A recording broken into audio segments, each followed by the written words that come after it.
So how do we go from this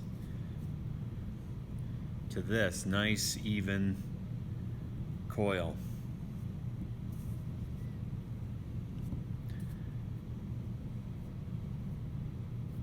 Any of these funny folds,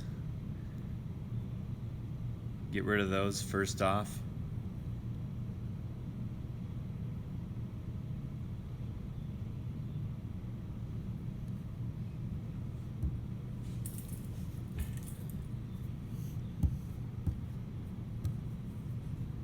I'm going to roll from the middle and out in a V toward me.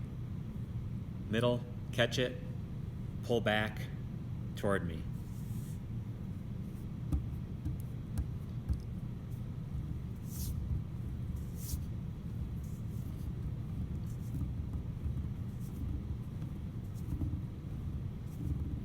If it starts to get too floppy, Lift, rotate, drop.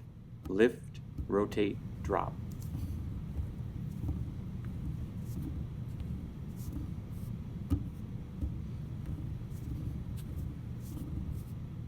If one side of your coil starts to get thinner than the other, concentrate on just rolling the thicker side. It'll gradually even out.